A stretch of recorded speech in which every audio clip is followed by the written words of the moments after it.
হাতছাড়া খাস জমি পুনরুদ্ধার করল বাম আমলে সরকারের প্রদেয় জমি থেকে উচ্ছেদ হওয়া গ্রামের মানুষরা আজকে তৃণমূলের হাত থেকে জমি ছিনিয়ে নিয়ে নিজেদের অধিকার স্থাপন করলো। ঘটনাটি ঘটেছে পূর্ব বর্ধমানের ভাতারের সাহেবগঞ্জ এলাকায়। বনপাশ কামারপাড়া এলাকার জমিদার অরুম্বা সুন্দরী দাসীর ৬৮ একর জমি ১৯৯৬ সালে ভেস্ট বলে ঘোষিত হয়। সেই সময় বাম সরকার পতিত জমিগুলোকে এলাকার গরিব খেটে খাওয়ার সাধারণ মানুষের হাতে তুলে দেয়। সেই সময় ৫৫ জন পাট্টা সহ আরও অনেকেই এই জমির উপর নির্ভরশীল ছিলেন। ২০১১ সালে বাংলার সরকারের পরিবর্তন হয়। ১৯৯৬ সাল থেকে ২০২১ সাল পর্যন্ত এই জমি বর্তমানের শাসক দল নিজেদের কবজায় আনতে চাইলেও কোনো মতেই তা পেরে ওঠেনি। ২০২১ সালের তৃণমূল কংগ্রেস ক্ষমতায় আসার পরেই জোরপূর্বক ৬৮ একর জমি খেটে খাওয়া গরিব মানুষদের হাত থেকে ছিনিয়ে নেওয়া হয়। পরবর্তী সময় জেলা শাসক, বিডিও, ভূমি রাজস্ব দপ্তর সহ বিভিন্ন দপ্তরে এই নিয়ে অভিযোগ জানানো হলেও মেলেনি সঠিক সুরাহা।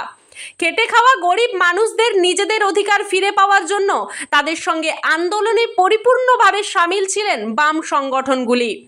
২৬শে জুলাই ২০২২ সালে আইনত অধিকার পেলেও নিজেদের অধিকার ফিরিয়ে নিতে সক্ষম হয়নি গরিব মানুষগুলো। আজ সেই পাট্টা অধিকারী গ্রামের খেটে খাওয়া মানুষ সহ আরও শয়ে শয়ে মানুষ তাদের নিজেদের অধিকার বুঝে নেওয়ার জন্য মাঠে নামলেন।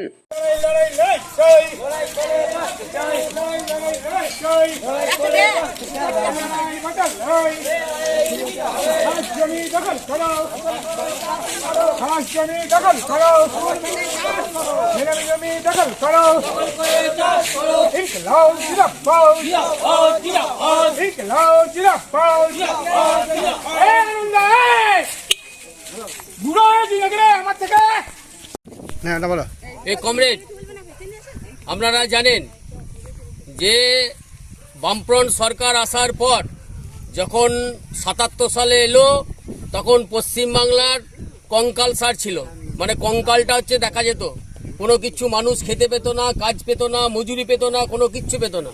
কিন্তু বামফ্রন্ট সরকার ভাবলো লাল ঝান্ডা, গরিবের সরকার, গরিব মানুষের ঝান্ডা। এই ঝান্ডা বললো যে জোরদারদের জমির আল হচ্ছে ভেঙে দাও, ভেঙে দিয়ে যে বেনামি জমিগুলো আছে জোরদারদের, সেই বেনামি জমি দখল করে গরিব মানুষের মধ্যে বিলি করে দাও। সেই থেকে হচ্ছে বিলি হয়েছে, খাস জমি বিলি হয়েছে, অনেকে হচ্ছে পাট্টা হয়েছে, কিন্তু আইনি জটিলতায় অনেকে হচ্ছে পাট্টা আটকে আছে। সেগুলোর জন্য আমাদের লাল ঝান্ডা লড়াই করছি। আজকে যে বিগত ৩ বছর ধরে পাট্টা ছিল যাদের, তাদের জমি হচ্ছে যোদ্ধারা কেড়ে নিয়েছে, জোর করে চাষ করেছে, গরিব মানুষকে জমি থেকে তুলে দিয়েছে। আমরা আজকে শপথ নিতে হবে, কোনো ভয় ডর নয়। ওই জমি আমাদের প্রাণ, জমি আমাদের জীবন থাকতে হচ্ছে আমরা জমি ১ ইঞ্চি ছাড়বো না। ভবিষ্যতে আরও বড় লড়াইয়ের জন্য আমাদের প্রস্তুত থাকতে হবে। আগামী দিনে আরও বড় লড়াই হবে, এটা ধরে নেই। জমির মাথা থেকে, আল থেকে আমরা ১ পা হচ্ছে সরবো না। ওই জমি আমাদের, ওটা হচ্ছে আমাদের জীবন, ওটা চাষ করে আমরা পেটে ভাত করি, অর্থাৎ যোদ্ধারদের হটিয়ে দিয়ে সেই জমি আজকে আমরা আবার পুনরুদ্ধার করলাম। আগামী দিনে এই জমি যাতে আমাদের দখলে থাকে, সবাই একজোট, কেউ পেলাম না পেলাম নয়। আজকে লাল ঝান্ডা দুর্বল হলে বুঝতে পাবে, লাল ঝান্ডা যেই দুর্বল হয়েছে সেই হচ্ছে যোদ্ধার, জমিদাররা হচ্ছে ছুটে বেরিয়েছে গরিব মানুষরা কাছ থেকে জমি কাটাচ্ছে। যখন লাল ঝান্ডা ক্ষমতা ছিল, যোদ্ধারদের হিম্মত ছিল না সেই জমির মাথায় যে গরিব মানুষদের হুমকি দেওয়া, গরিব মানুষকে ভয় দেখিয়া। যেই হচ্ছে লাল ঝান্ডা দুর্বল হয়েছে, হায়নার মতো বেরিয়ে গরিব মানুষকে ভয় ভটিয়ে দেখিয়ে সেই জমি হচ্ছে দখল করেছিল। সেই জমি আমরা পুনরুদ্ধার করলাম। আগামী দিনে ওই জমিতে আমরা ফসল ফলাবো, ফসল আমরা ঘরে তুলবো। এই প্রতিজ্ঞা, এই দৃঢ় প্রতিজ্ঞা নিয়ে আমাদের ঘরে ফিরে যেতে হবে। আগামী দিনে কোনো লড়াই হলে ডাক দিলেই, শুনতে পেলে, কে কাকে ডাকলো না ডাকলো ব্যাপার নয়, ডাক শুনতে পেলেই যে লাল ঝান্ডার লড়াই হচ্ছে, সেই লড়াইয়ে সকলকে আমাদের হচ্ছে সামিল হয়ে লাল ঝান্ডাকে হচ্ছে আরো উঁচুতে হচ্ছে তুলে ধরতে হবে। তবেই আমাদের ইজ্জত, মান, সম্মান, অধিকার আমরা পুনরায় হচ্ছে আবার ফিরে পাবো। আপনার নাম? তারাপদ ঘোষ, সারা ভারত কৃষক সভার ভাতা ২ নম্বর ব্লক কমিটির সম্পাদক। আমার পাড়া বাবুদের আলদের খাসের জমি, আমরা সিপিএম সরকার আমাদের দিয়েছিল, কিন্তু সেই জমি আমরা ১০০ জনকে বিলি করার পর সেই জমি আমরা চাষ করছিলাম 25 বছর চাষ করার পর তৃণমূল সরকার এসে দখল করে নিল। তৃণমূল সরকার দখল করার পর আমরা আজকে 200 জন গিয়ে সেই জমিতে নাল ধান্ডার গেতে আমরা দখল করেছি। এই জমি আমরা ছাড়বো না, জীবন গেলেও ছাড়বো না। কাশীপুর মৌজা জেল নম্বর 31, জমিদার উড়ম্বা সুন্দরী দাসী, স্বামী অঘরনাথ রায়। বিআর অ্যাক্টে বিআর কেস নম্বর 165/64, তার রিভিউ হয় 1996 সালে।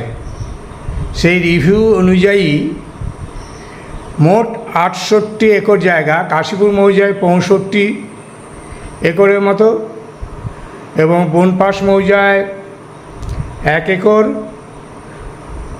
বিগ্রা মৌজা, ধাঁদলসা মৌজা, এই নিয়ে 68 একরের মতো জমি ভেস্ট হয়। এই জমি ভেস্ট হওয়ার পরবর্তী পর্যায়ে 1996 সালেই এখানকার গরিব ক্ষেতমজুর, ভূমিহীন ক্ষেতমজুররা চাষ করে আসছে। পরবর্তীকালে, এবং সেই সময় বেশ কিছু পাট্টাও হয়েছিল, 50-52টা। পরবর্তীকালে 2011 সালে তৃণমূল সরকার ক্ষমতায় আসার পর গরিব মানুষদের ওই জমি থেকে উচ্ছেদ করার নানা চক্রান্ত করে। প্রথম যেটা করে, 16 সালের নির্বাচনে জেতার পর 1 খতিয়ান এবং রেজিস্টার 8 তারা লোপাট করে, এবং ওই খাস জমি অ্যাক্ট 1954 সেই ভিত্তি ধরে যে খাস জমি হয় 68 একরের মতো, সেই খাস জমিগুলো জমিদারের নামে অর্থাৎ উড়ম্বা সুন্দরী দাসী স্বামী অঘরনাথ রায়ের নামে রেকর্ড করানো হয়। এবং বৃহৎ ধনী, কেউ হচ্ছে যে নানুরে বাড়ি, কারোর হচ্ছে যে নদিয়ার ফুলিয়াতে বাড়ি, কারোর হাওড়ায় বাড়ি, এরকম বৃহৎ ধনী লোকেদের কাছ থেকে জমি মাফিয়ারা, তৃণমূলের জমি মাফিয়ারা ওই জমিগুলো বিক্রি করে, এবং পুনরায় যখন 2021 সালে ওগুলো বিক্রি হয় সব 1919 সালে 2019 সালে পরবর্তী পর্যায়ে একটা একটা করে বিক্রি হয়, এবং 2021 নির্বাচনের পর জিতে ওই জমি থেকে সমস্ত গরিব মানুষকে উচ্ছেদ করে।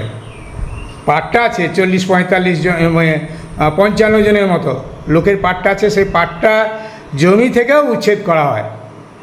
এই যখন উচ্ছেদের চেষ্টা চলে, সেই সময়ই আমরা 2022 সালের 20/1/22 আমরা প্রথম মাস পিটিশন করি BLRO, BDO এবং OC-কে।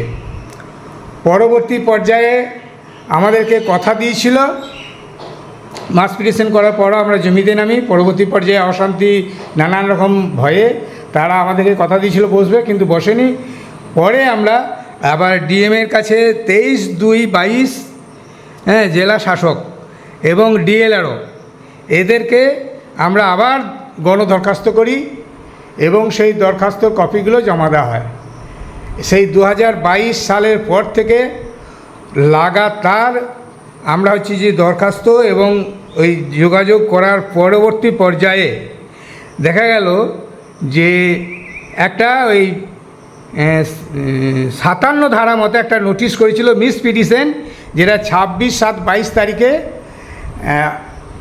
DSDLROর উপস্থিতিতে একটা হিয়ারিং হয়, এবং সেই হিয়ারিংয়ে ওই বিআর কেসের রিভিউ কেসের যে সার্টিফাইড কপি, সেই সার্টিফাইড কপি জমা দিলে সিদ্ধান্ত হয়, এবং পরবর্তী পর্যায়ে এই জমিগুলো 1 খতিয়ানে তোলার সিদ্ধান্ত গৃহীত হলেও টাল বাহানা করতে থাকে ক্ষমতায় যারা অধিষ্ঠিত জমি মাফিয়ারা।